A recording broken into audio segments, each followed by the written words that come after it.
Hello दोस्तों, आज इस वीडियो में हम जाने पावलोव के बारे में कि पावलोव ने कौन सा सिद्धांत दिया था और यह किस पर इसने प्रशिक्षण किया था। तो चलिए देखते हैं। पावलोव का अधिगम का सिद्धांत मीन्स परंपरागत अनुबंधन का सिद्धांत। पावलोव ने यह प्रयोग किस पर किया? कुत्ते पर किया था। और यह रूस के एक मनोवैज्ञानिक थे। पावलोव ने इसके बारे में बताया कि क्रिया करके प्राणी किसी लक्ष्य या उद्दीपक को प्राप्त करता है, उसे क्या कहते हैं? अनुबंधन। तो इसने किसका दिया था? परंपरागत अनुबंधन का सिद्धांत, या फिर हम कह सकते हैं कि शास्त्रीय अनुबंधन का सिद्धांत किसने दिया? पावलोव ने। अनुक्रिया और उद्दीपक मीन्स अनुक्रिया क्या की? किसने क्रिया की? कुत्ते ने। कि भोजन के प्रति क्रिया की। उद्दीपक क्या था उसका? भोजन। भोजन दिया तो उसके मुंह में क्या आई? लार। क्योंकि भोजन जब दिखेगा तो क्या आना संभव है? मुंह में लार आना। कि एक भूखे व्यक्ति को हम भोजन देंगे तो वह कैसा रिएक्ट करेगा? तो यही इस कुत्ते के साथ कुछ हुआ। तो यहाँ पर क्या था? उसने प्रतिक्रिया दी कि मुंह से उसके लार टपकने लगी। और उद्दीपक क्या था उसके सामने? उसका लक्ष्य क्या था? भोजन। इन दोनों को मिलाकर क्या बना? अनुबंधन। तब देखते हैं पावलोव एक रूसी मनोवैज्ञानिक थे। 1904 में इसे क्या मिला? कुत्ते पर प्रयोग करने पर इसे नोबेल पुरस्कार दिया गया।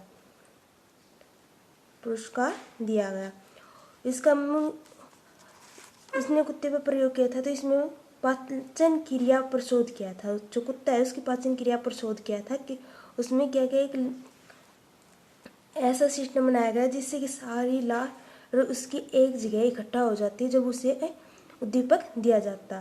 तो अब अनुबंधन सिद्धांत का जनक किसे कहते हैं? वो किसे कहते हैं? पावलोव को।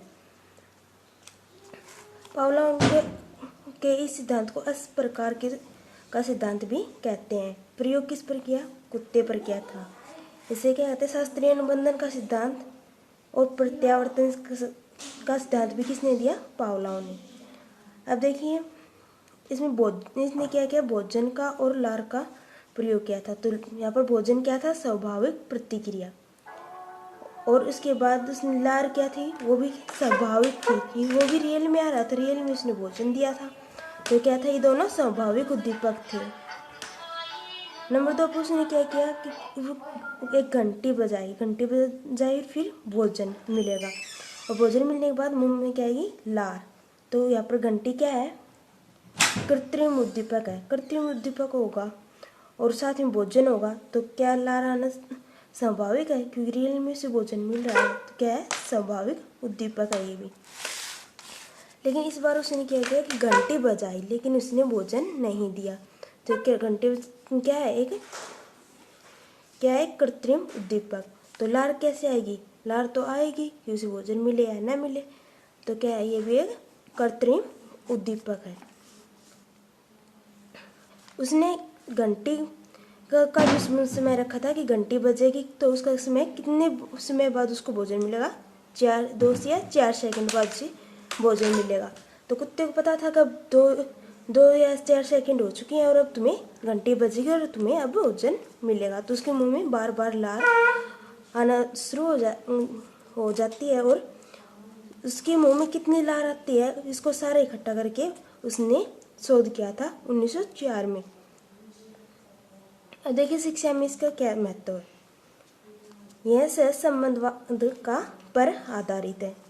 यह जो सिद्धांत है सहसंबंध मीन्स एक दूसरे जैसे कि भोजन अनुक्रिया और उद्दीपक था उसके अंदर क्या बना है? अनुबंधन। तो यहाँ पर हम कह सकते हैं यह सहसंबंधवाद का पर आधारित है। नंबर 2 पर है यह प्रशिक्षण मानव व पशु दोनों के लिए किया जा सकता है।